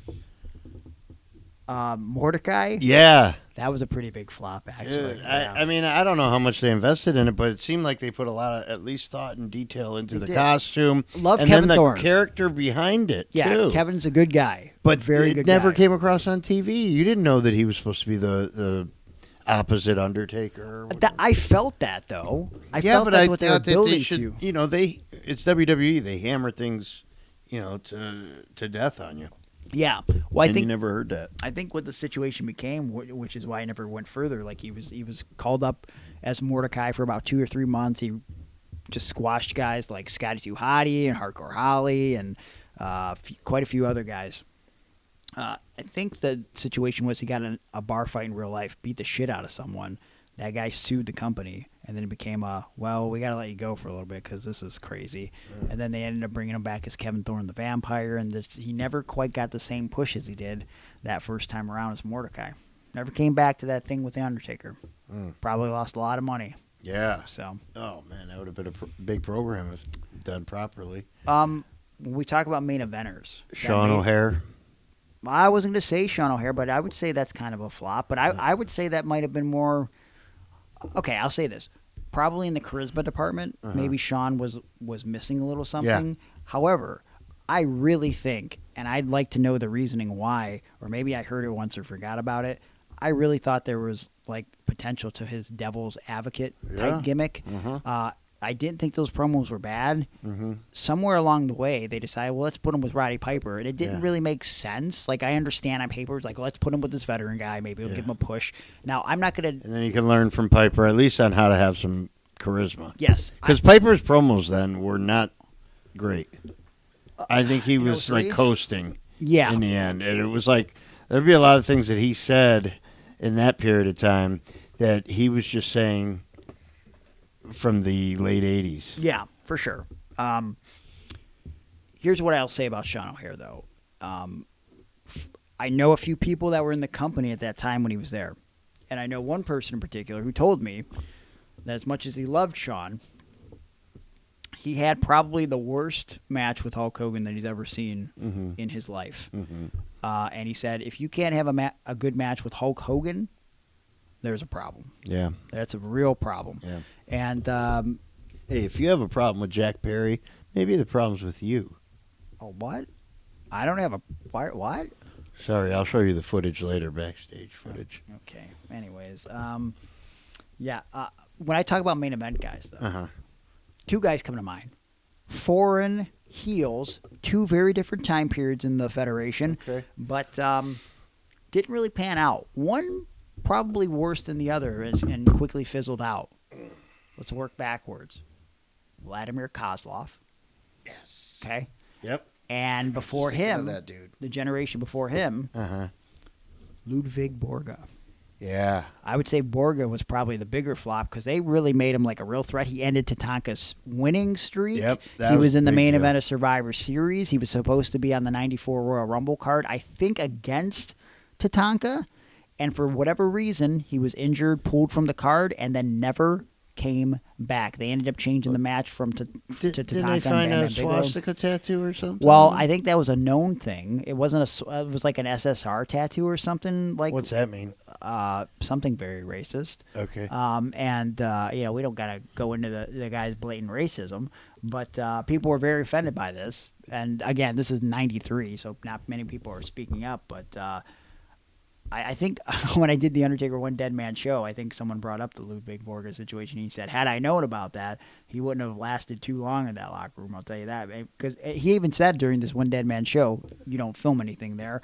Obviously, he doesn't allow cameras, which I think is smart. But I heard that they take your phones. They do. They make you put your phone in a bag, which so I didn't even bring my phone in the venue because I was like, I knew they would do that. That's against my American rights. So much for being the American badass. Okay. Anyways, he said, he was the. Are you going to pay attention to the podcast? Yeah. You're going to watch baseball. I'm not sure what's happening. I like baseball. You like I like baseball too. Jose Ramirez just hit a home run. Okay, 344 feet. Congratulations to him. Oh, congratulations, Jose. Okay. Well, we'll just move on. Vladimir Kozlov. Yeah. They really tried to push him to the moon Mm-hmm. back in 2008. He came in. He was actually introduced to the company by Jerry Jarrett. Do you remember that? No. Oh, does the timeline seem weird? It's because at the time, Jerry and Jeff had a falling out. Yeah. And I remember specifically, it was on the WWE website. Like the main page, they almost did it as like a jab. Like, oh, Jerry Jarrett brings Vladimir Kozlov to Titan Towers, right? And they had this picture of Jerry Jarrett on the main website or whatever. They bring in Kozlov as a monster heel. His whole thing was standing in the crowd saying, I love double E. And honestly, that got over with me, the way he said it and everything. He was squashing guys. He ended up main eventing at least one, but maybe two pay-per-views. Survivor Series 2008. It was originally hold on, what was it? Triple H. It was Triple H and Vladimir Kozlov. And that was literally the main event of Survivor Series 2008. Like, hard times. Dude, and I have no idea. I think that's the year that Triple H also wrestled Kali at SummerSlam. What did Triple H do wrong in 2008? Wow. I don't know. Do you know? You don't know the answer to that? I don't, because I don't know. No. Seems a little weird. Maybe he was doing a thing where he was like, look, I could take the worst people and have main events with them. Maybe. Possibly. Perhaps. What do you remember about Brackus? Dude, he was on my list for ECW guys. He was in ECW? He came to ECW. I was there when he debuted. You were there? Yeah. Okay. I think that might have been like maybe November to Remember 97. Okay. The one you got me the banner for? Yeah. I'm pretty sure he debuted that night as like a mystery partner or something. Okay. And they said on the mic, I think he faced Pitbull number 2. And they're like, oh, this guy's going to be the greatest star. He's WWE signed, but we have him here right now. Okay. So he hadn't been on WWE television yet? No. But I was like, okay, well, he's debuting in ECW. He's got to get a huge push here and then go to WWE. And then I don't remember him being much in ECW. I think he did a house show loop, and then they brought him right into WWF, and he sucked bad. So I went to Wikipedia. It says he did a bunch of dark matches throughout late 96 and 97, including a dark match for the In Your House 12 It's Time pay-per-view in December of 1996. Guys that he wrestled on the reg was Tony DeVito, Rockabilly, the Sultan, Salvador Sincere, and the Jackal. That, of course, is Don Callis. He doesn't make it into... Yeah, so he does USWA, he does in 97, he does ECW 97 and 98, and this is all to kind of try to get this guy's feet wet. But at this point, it's 2 years of getting his feet wet in matches, and it's not going well. Does it say November to Remember on there? It says that he was, let's see, his debut is not listed per se. It does say that he was, at November to November 97. He teamed with Furnace and LaFon and interfered in a WWF versus ECW flag match between Rob Van Dam and Tommy Dreamer. Yeah. He also was at CyberSlam 1998. Challenging for, I don't remember this, challenging Taz for the ECW World Television Championship. Yeah, I remember that. That's fucking weird. Yeah, it was just Taz suplexed him a couple times and put him in the kata. Yeah, it couldn't have been long. He was on Shotgun Saturday Night in March of '98. His most memorable appearance was going to be in the Brawl for All. If anybody remembers from anything, that random jacked up muscled guy, Brackus from the Brawl for All, that was his claim to fame. He worked Stampede Wrestling a little bit in '99, and that was the end of his career. Didn't really live to the hype. Bruce Pritchard has said in the past that he was only signed because Vince got a boner for this dude's muscles, and shocking story. Vince was into a guy just because he was big and jacked. Yeah, unreal. Crazy. Scott Steiner was incredible in the NWA, WCW, but his WWF run, particularly when he came back in 2002, monster flop. Really bad. Really, really bad. Yeah. It was like his heart wasn't in it. Supposedly. Maybe it was tattooed on his chest. Okay. There's a sword through it. It wasn't there yet, all right? But I think the deal was he had drop foot real bad when he came back in 2002. I remember hearing that he could do push-ups in the locker room, and then he needed help up, though. That's terrible. Because he couldn't stand after doing it. But he'd make sure he'd get in that little workout before going out in front of the crowd and in front of the cameras. Well, he only cares about his freaks and his peaks, so he's got to work on his peaks. But standing apparently was not a priority for him, nor was it for the company that signed him, WWE. Now, of course, me being like a 14-year-old kid at the time, I don't know that he's got drop foot. I don't think anybody really knew for years that was the situation behind the scenes. I just knew that when I heard Scott Steiner was coming to WWE when he showed up at Survivor Series, I was pretty pumped. Yeah. Okay. He was one of the highlights for me at the end of WCW, and I think his push was just deserved. Okay. He was a great character, and obviously I loved his time. The Steiner brothers, I always felt that he wasn't as mobile as he used to be, because of the size that he packed on. But I still enjoyed me some Scotty Steiner. Brother was doing a Frankensteiner before anybody else. Yes. Here in America. Yes, he was what, 250, 260 You ever see that video of him in like the 80s doing the 450 before anybody else? Yeah, I saw it once. Fucking crazy. So he comes in 2002. He beats the shit out of Matt Hardy and Chris Nowinski, and he immediately ends up challenging Triple H for the World Heavyweight Championship. They end up building the match with contests like arm wrestling contests and pose downs before the event, and the match itself, one of the worst high-profile matches. What year was it? 2003. Was that the same year that Triple H was wrestling those other guys we were just talking about? What other guys? Remember we said he had that run where he must have pissed somebody off? No, that's 2008. Okay, what year is this? 2003. Okay. 2003. Wow. This is when he had his reign of terror with the World Heavyweight Championship. Okay. So he was beating everybody. So he's beating Rob Van Dam, and he was beating Booker T, and he was beating Shawn Michaels, and he ended up beating Goldberg for a second. I wonder if people look back on Roman's reign and say that was a reign of terror. The last one? Yeah. No, I think it wasn't, but he beat everyone for 4 years. But I don't think What's anybody. the difference? I think the difference is I don't think people were tired of Roman. Okay. You know what I mean? Like I think at the time. Because I think they were for a while. And then Roman got so interesting. I think him not being on TV every week was part of that. I think that's the thing. I think Triple H was on TV because he opened every Raw with like a 18-minute promo. Then he wrestled and beat everybody. If Roman would have been on the show every week, that reign would not have been 3 years. Right. Because you couldn't have done it for 3 years. Because like even during that time period, there were a couple guys. Kevin Owens comes to mind specifically.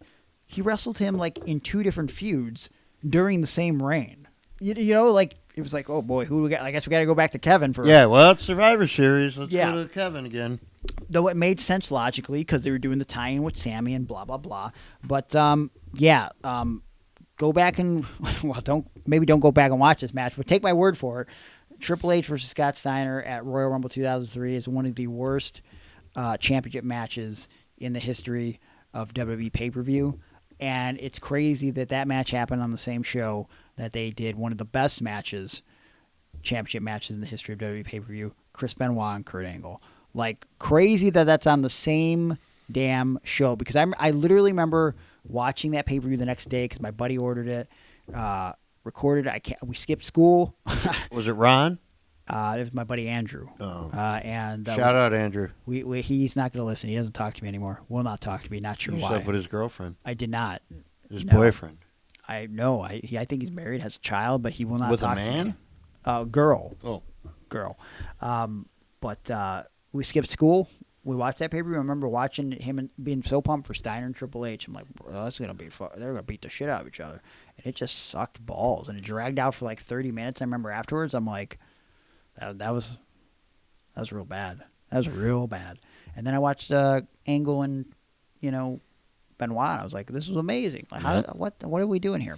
But yeah, Steiner's run ends up just going downhill, and he's like doing a feud with Test, and he's teaming with Test, and man, he didn't make WrestleMania in 2003. He didn't make WrestleMania in 2004. Just disappointing. If they'd have brought him in immediately when they took over WCW, yeah, if there would have been like a couple contracts, they could have bought out. In hindsight, I think his could have been one of them, and he would have had a big impact. They could have bought out the contracts, but that's a whole other story. They just didn't. That's what I'm saying. So if they dumb. could go back in time, and if they were to choose, to change some things, I think you could sign him and one or two other guys, and Steiner would have been just enough to be the leader of that WCW. Faction, because he was an original, basically. I would say so. Actually, yes, because they were NWA when he started there, and then they became WCW. So, to me, he's right up there, you could say, with Sting. I would agree. Not as in popularity, but... For sure.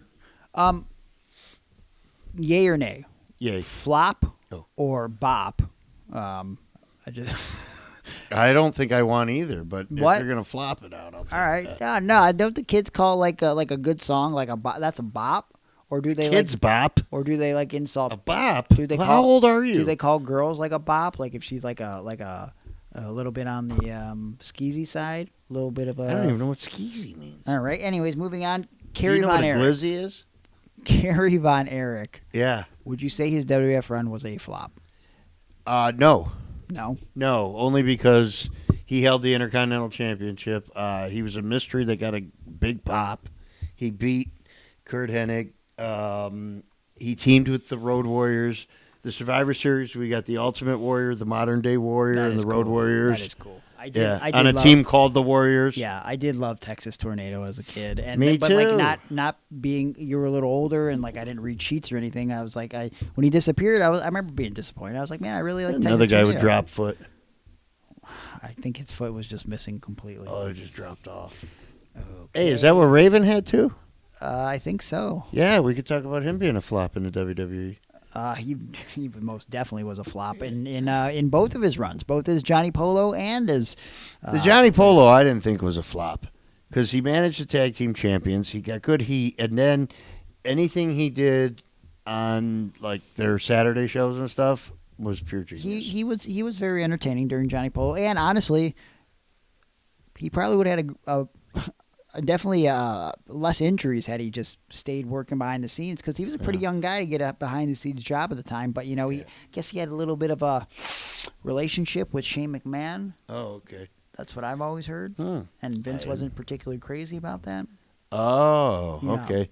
I thought you were going to say if he would have just stayed Johnny Polo, he would have had a more financially successful career. Well, also stayed away from any. What was extra- that noise you made again?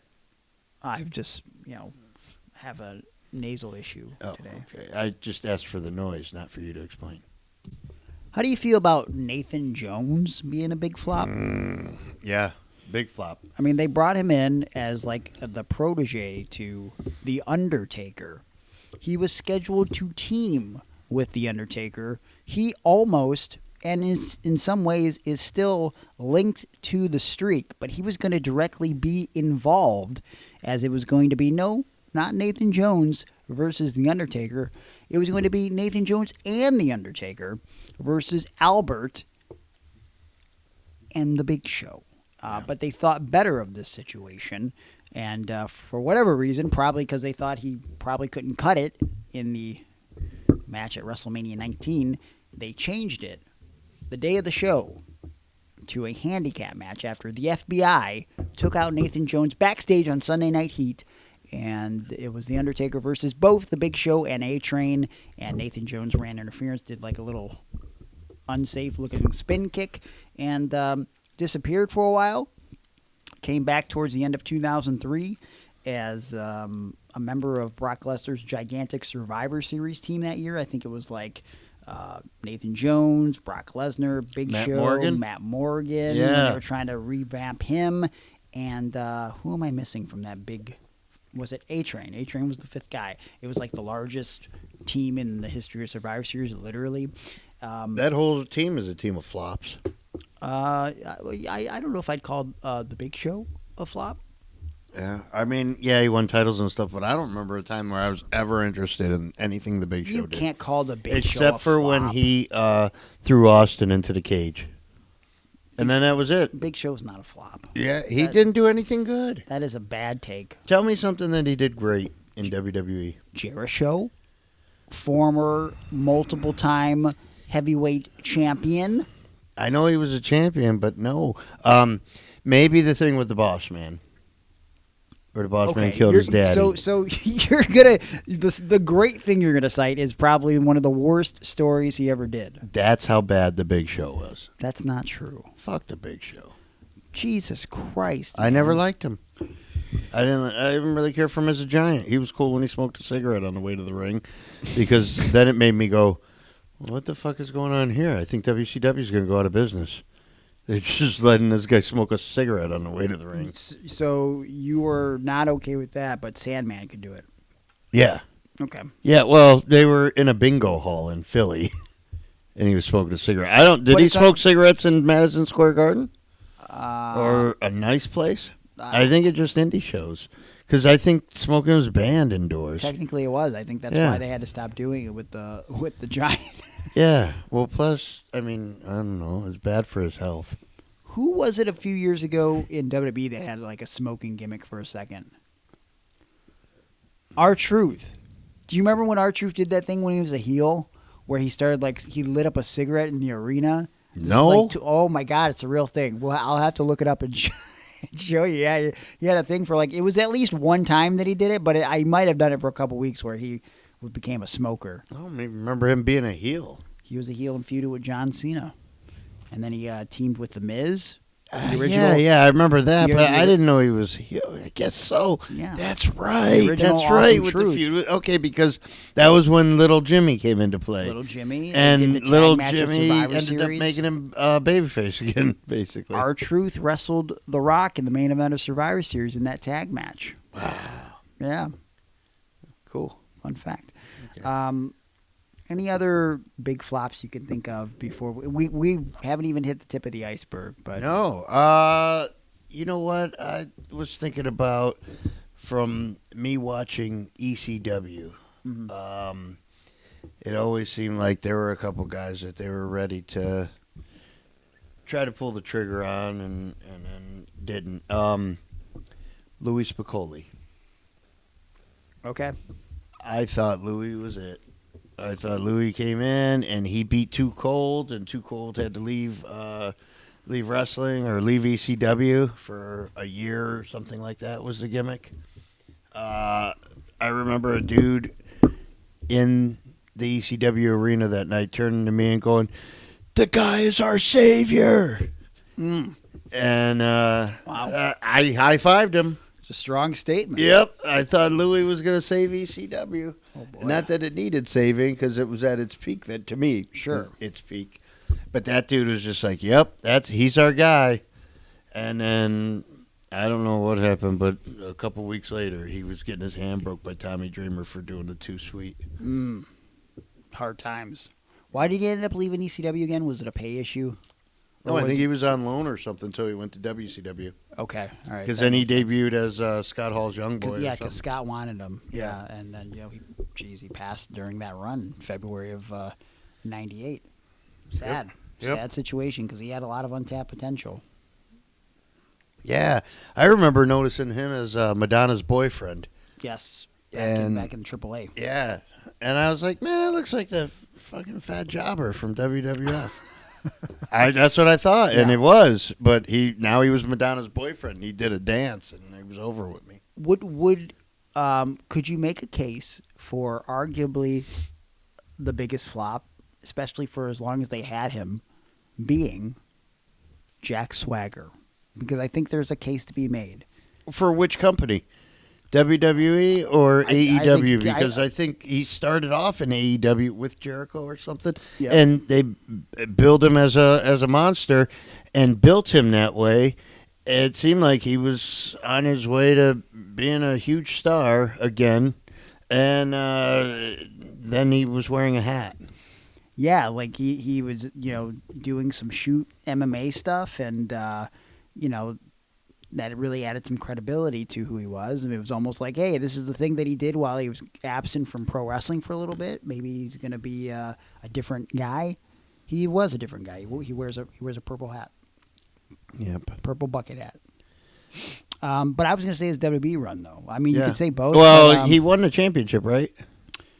Yeah, he's a champion. Well, but that's my thing. Like, I remember when he won Money in the Bank. Yeah. I was like, it was like popcorn fart for me. Yeah, it basically. sucked. And then I think he won the world title like a week or two later. And even when he won Money in the Bank, it was like, I'm not excited about this. Then he won the world title on a taped SmackDown, and I was like, definitely not excited about this. No, and Money in the Bank, okay, first of all, that's a big surprise, and you think that would get you thinking. And then I just remember thinking, well, he'll lose. And then he wins, and then I was even more disappointed. I love the cash in of Money in the Bank. That one, dude comes out, and I'm like, oh, shit. Mm-hmm. Yep. And, I guess he did the All-American thing, and the We the People thing got over for a second. But, listen, he had that world title run in 2010. He had the world title match with Alberto Del Rio. So that was a championship match at WrestleMania. I think it was 28 or 29. Do you remember that?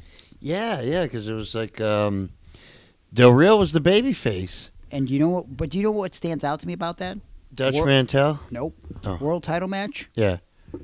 Jack Swagger got a currently in the ring entrance. Oh, yeah. Currently in the ring at WrestleMania. The challenger for the World Heavyweight Championship. What was the main event that day? I think it was Rock and Cena. Okay. So, that's probably why they didn't go on last. But, Jesus Christ, what are we doing here? From one All-American to just an American hero. I think you can also make a case for the biggest flop in WWE history to be Lex Luger. Oh, an American original. I mean, we've talked about it to death on the show, but, Yeah. I mean, that it was a drop ball in 93. Yeah. Him not winning the WWF Championship. Him winning by a count out, and then after that, him losing a series of matches to Tatanka and Ludwig Borga, and then I was just done with Luger. Yeah. I was a big fan. Man, that's unfortunate. I watched that stupid ass bodybuilding federation because Luger was in it. Yeah. I think that's why Vince, did that. He was like, I bet 13-year-old Aaron who wants to grow his muscles. Yeah. Well, also, having Luger a part of that was a loophole to get him on TV without him being a wrestler, because technically he had a no-compete clause for other wrestling federations for like a year after he left WCW, and him being in the bodybuilding federation doing an interview about bodybuilding was a loophole to get him on WrestleMania 8 in a backstage segment where he was just basically at his house, quote unquote, drinking a milkshake and posing. Man, what a missed opportunity with Luger. Gosh, yeah, you're right. Fans didn't seem like they wanted it, though. Not as No. much as they wanted Brett. once the momentum started going to Brett, everybody loved Brett. And like That surprised me too. Maybe because Luger was too much. Like people didn't want another Hogan. I don't know, man. Well, I think part of the problem was instead of, we can analyze this to death, but I think the problem was they tried to Vince. It's good that he let the people decide, right? Right. And in the past, I think we've made the argument that, sometimes Vince has force-fed us with stuff. Yeah. But I think the people really wanted to see Luger win at SummerSlam. I think him not winning, Oh, yeah. and then creating a comparison or, pick one, Luger or Brett, I think the fans personally, I think they felt in a way, even if it was subconsciously, that Luger got screwed at SummerSlam and that he probably that should have been his time. But also more sympathy for Brett, because if you're a longtime fan, and especially if you're a diehard fan, and if you're like most fans around the time in the 90s, you're getting sick of Hogan, you see how they treated Brett after he beat Ric Flair. He loses the belt at WrestleMania 9. Yoko then drops it immediately to Hogan. Hogan doesn't drop it back to Brett. He drops it to Yoko. Brett has to settle for being the King of the Ring. Not that there's anything wrong with that, but he made the King of the Ring very prestigious with that inaugural I was going to say, pay-per-view. if you end up leaving that belt on him or something, you don't have him go over for that King of the Ring. Yeah. We miss out on some very important history. But that was a great 3 matches he had. Yes, very different matches. But the thing is, I think the fans felt bad for Brett and how he was treated in '93 when they sort of wanted him to be the guy. And so then now Vince created a situation where he's like, let's do a double finish at WrestleMania or at Royal Rumble, which couldn't have done it any more perfect with both of them hitting the ground at the same time, but then having, Bret Hart's the winner, see how the crowd reacts. Lex Luger's the winner, see how the crowd reacts. Do it back and forth, and there's basically who's getting the bigger cheer. And then it surfaced when they were doing the Hidden Gems thing on the WWE Network, the footage of at a live taping, them Luger stealing the belt from Jim Cornette. They put the WWF winged eagle around Lex Luger's waist to see how the crowd reacts to it. So it was like they were doing all these tests. When I think what it comes down to is he should have just won the belt at SummerSlam. And if it didn't work out, you know what? He could have dropped it back to Yoko. If that's and Vince had a way of when you were going to be the guy, he made you the guy in short fashion. Like Diesel beating Bob Backlund. In 12 seconds. Yeah.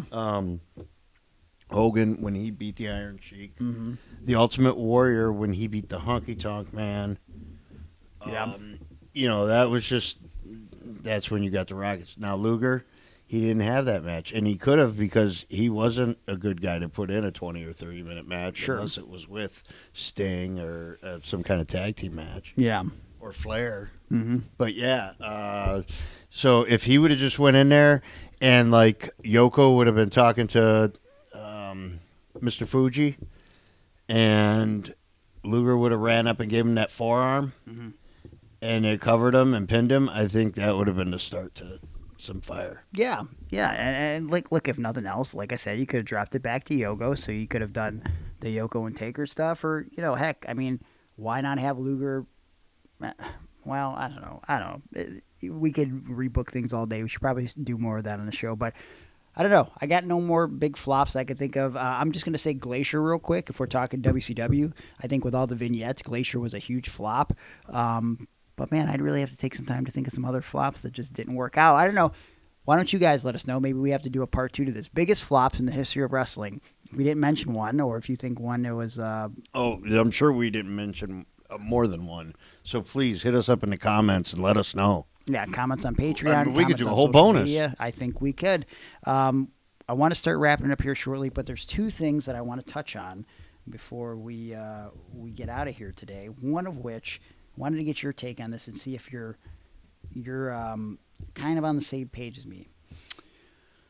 Don't want to go over the whole story, but essentially this past week, a story came out about a gentleman by the name of Dwayne Johnson. Have you heard of him? Yeah, DJ.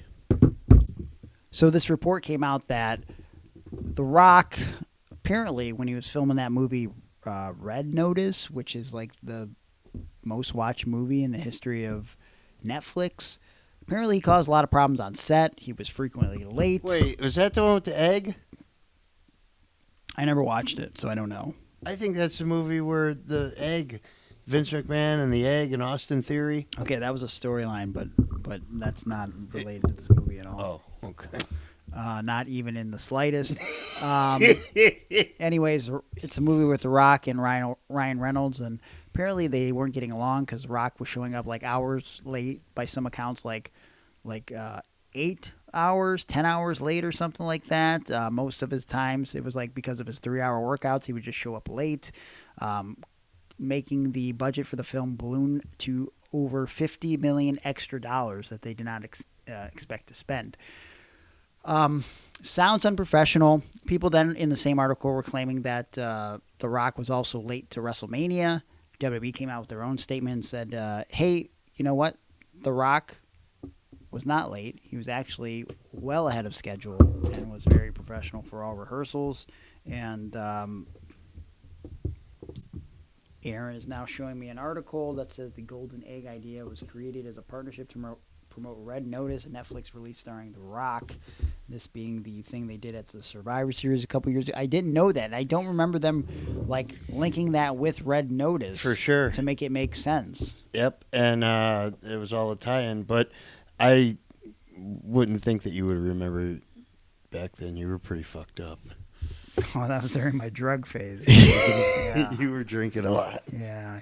You had diabetes real I think bad. You were overweight. You've drank and smoked so much that you're forgetting Anything I your own forgot, I backstory. remembered. Yeah. Anyways, so, I guess I could believe The Rock being unprofessional in this way, but here's one of the things coming out of the article, and I wanted to get your take on it. Apparently, The Rock peas in bottles on the set of his films, and he particularly did this during Red Notice, and everybody is shocked and appalled by this. This was on specifically his brand of bottle to piss in is a Voss water bottle. Yeah. Okay. How do you feel about the news that on set Dwayne Johnson reportedly pees in Voss water bottles? Actually, let me read a little bit about him peeing. I think he hands it to If his. you'll excuse me for a moment. What's that? I don't want to take time away from the podcast, so I'm just going to use this. Understandable. So it's reported that he tries to save time on set by peeing in Voss water bottles, which upset some crew members. Anonymous source said to The Wrap, the website that reported this, on set away from his trailer, if he needs to pee, he doesn't go to the public bathroom. He pees in a Voss water bottle, and his team or a PA has to dispose of it. So, okay. It doesn't flat out say that he's doing this in front of people. It says that he's doing this on set, and he does it in a Voss water bottle that he hands to a team member or a PA to dispose of it. So, I was talking to my girlfriend Hannah about this. Immediately, she's just disgusted by the fact that this dude is pissing in a bottle. And I immediately just go, you know what that is? It's a wrestler thing. Yep. It comes from him being a wrestler. Now, and immediately I see her face, and she's like, her face screams, that doesn't justify pissing in a water bottle in front of people. So to my response, immediately reading her face, okay, if he's doing this in front of people, like whipping his dong out and just peeing in a bottle, okay, maybe that doesn't make it appropriate. Now again, knowing The Rock's background, he's doing this in the he's probably used to doing this in the confines of a wrestling locker room. Which again, if someone whipped out their dick and peed in a bottle, no one would think twice. There have been so many times where we don't even have adequate restrooms on shows that we have to do things like this. That being said, when you're on the set of a $1 billion movie or $1 million movie, whatever the fuck, you do have bathrooms, but he's trying to save time, which I'm sure he already showed up 10 to 12 hours late. So I think that's very courteous of him to just pee in a bottle, not waste more time. But my thing is, again, it's not like he's handing the water bottle full of piss to like a random person. It does state that he's handing it to a PA Somebody, or a paid team employee. Member. Yes. Now, A paid employee. I would imagine, and again, this is not clearly stated, Mm-hmm. in my opinion here, I would imagine this is already something this person agreed upon to do. I'm talking about myself personally. If The Rock said to me, hey, dude, I need you to dump out my bottle of piss, I'd be like, yeah, man, that's cool. I'd do it, like, whatever. Like, I'm not holding the bottle for him to piss. You mean if you were a paid employee? I mean, if he Or asked me, if you were just dude on the set? no, if I'm a paid employee. Like, But of if The you were Rock. dude on the set, if you were just like there to hang out or whatever, and Rock was like, "Hey, Again, somebody." I'm coming from a wrestling background, so I'm just like, yeah, whatever, man. Yeah, Like, see, don't care. I have I'm no numb to problem it. with it at all. Yeah. The whole time, I've pissed in your car before. Yeah. In a bottle. Yeah. With Mr. RBI next to me and only my suit coat to cover me because we were on a long-ass trip to the prison. And we were out in the middle of nowhere. We were already running late. Remember, Wally got in your shit about being late. He was cool with everybody else, but he was a dick to you and kind of to me. Yeah. Like, I was supposed to be in charge of you and your driving. And really, like, we were just way the fuck out there, you know? And I've wrestled at IWA Mid-South in the same Jefferson shitbag arena multiple times. Yeah. And I'm telling you, Aaron, I know you've been there. I don't know the last time you've been there. Yeah. There is a back room in the basement Uh-huh. because there's not a fucking bathroom down there. Right. And the bathroom upstairs is barely good. Yeah. Where there are, I would say, 3 to 5 buckets Yeah. full of piss. Just- yeah. And you know what? I guarantee you my piss is probably mixed with some of CM Punk's piss because I guarantee you those buckets of piss have not been emptied in 20-ish years. I'm not justifying pissing in front of people. What I am saying is this is common wrestler culture where dudes will just piss anywhere. I'd like to think that they piss around away from the ladies. I know, like, I go out of my way if we have a shared locker room. I've got myself covered up. You know, I'm sure other guys are going out of the way to do that. I don't know other guys trying to show off their dongs to girls in the locker room to pee or whatever the fuck. But yeah, when I read the Rock thing, I'm like, this is just a wrestler thing. But also, if he's flat out peeing in front of people, whipping his dong out like that, do not know this is going to happen, that's probably an issue. Yeah, I told you about my Rob Van Dam story before, right? What is that? Yeah, where me and Tiger Rudo were in the back of Animal Steel's limousine, and the windows were tinted. Oh, yeah. And we were just waiting to get out for whatever reason, and it was at ECW. Maybe it was at November to Remember, and Animal Steel was selling fake gold jewelry out of the back of his trunk, and Van Dam was like, man, fuck this guy. Went over, just whipped his dick out, started pissing on the tree. He didn't know we were in the vehicle, though. Yeah. So, Was he packing, though? yeah, real huge. It was at least 420. Okay. There is one thing that I wanted to touch on real quick. No! No, not that. Before we wrap up, I'm not going to drag it out, but not only this past week was Ric Flair accused of making a scene in a local restaurant, but which we could talk about. Too much woo energy. Perhaps. But he's recently mentioned that in a podcast, he claims now. Remember how he said he struggled in his last match because he had dehydration? Yeah. Just went to his doctor not too long ago, and he said that he was told that he probably had a heart attack. Yeah. Maybe multiple heart attacks during that match. And so on this podcast, he said, yeah, I had a heart attack during my last match, which actually makes sense and now makes that match even more awkward, that he legitimately. I remember he was saying he faked a heart attack during a spot on the floor so he can, like, chop Jay Lethal or whatever the fuck. But, yeah, claims to have had a real heart attack during his last match. I think the only thing that really saved him was Ricky Shane Page was standing behind him during his retirement victory speech. He was very close to him.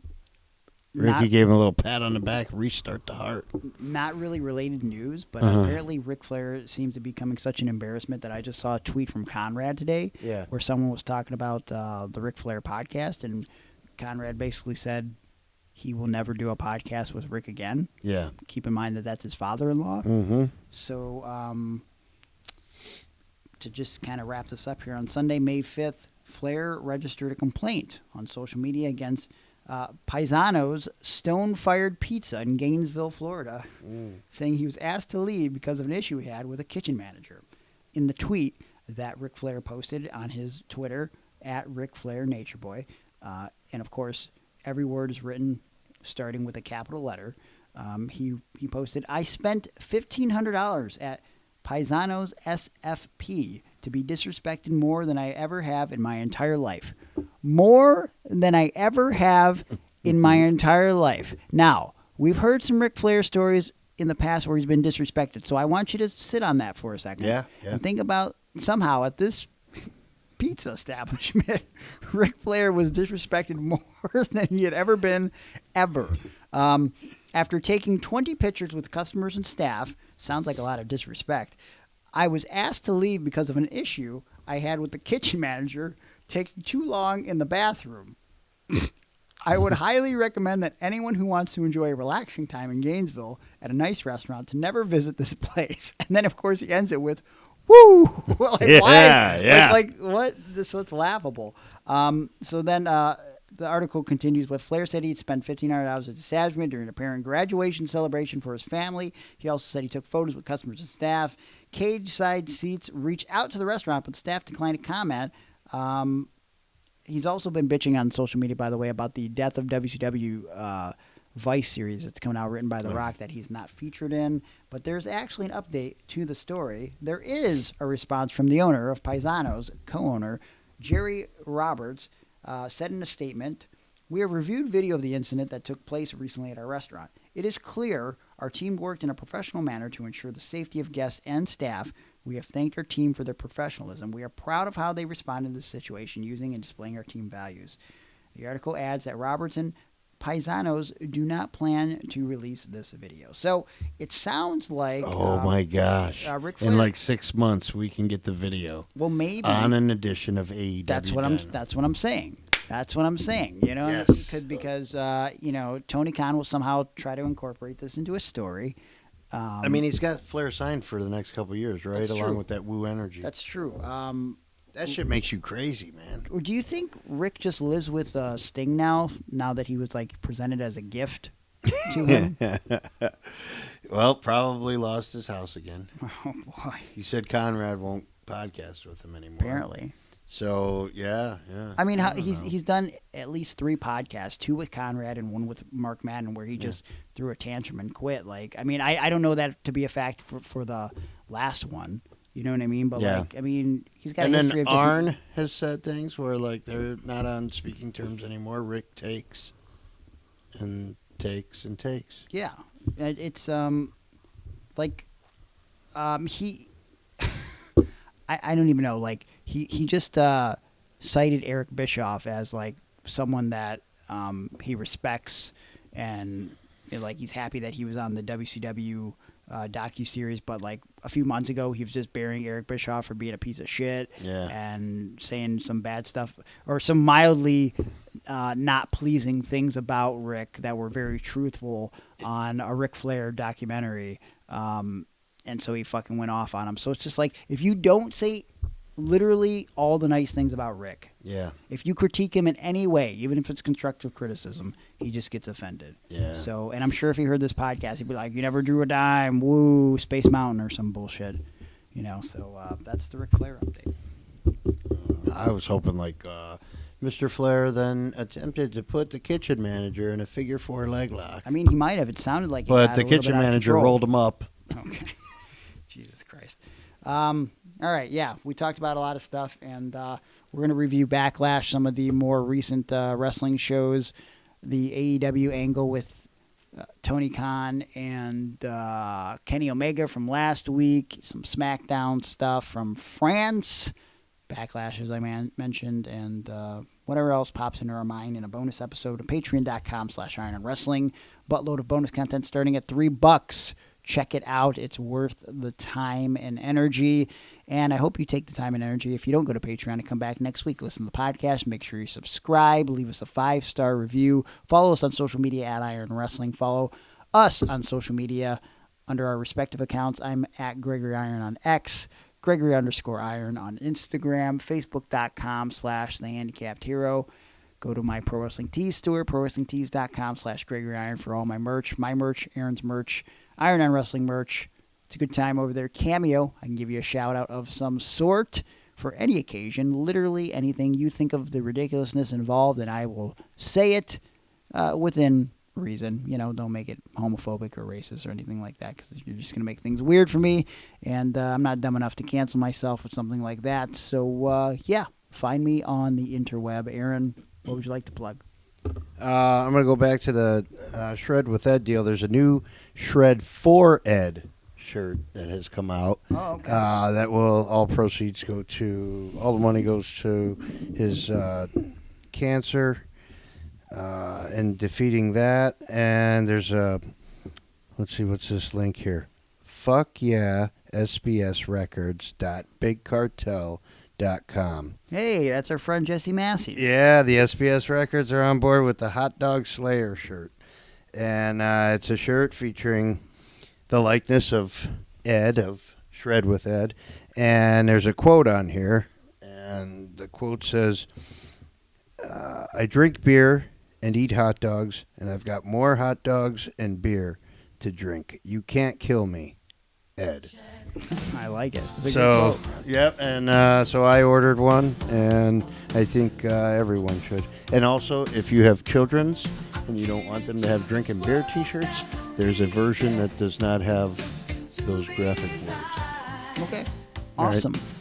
Good to know. And then also you can find me on fuckboy.com. You can match with me if you swipe up. Are you going to punch anybody in the butt?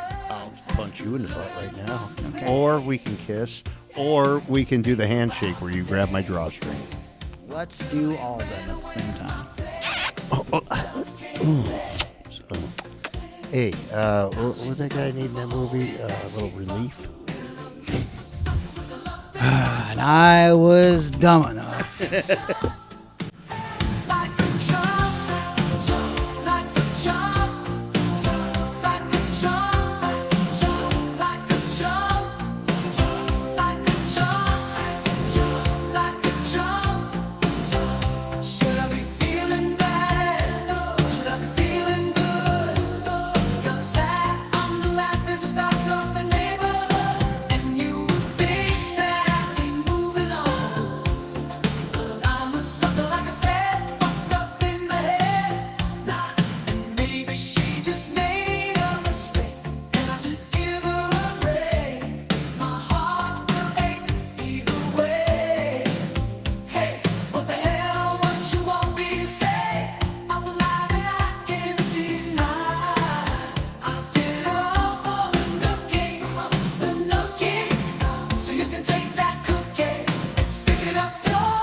temptation.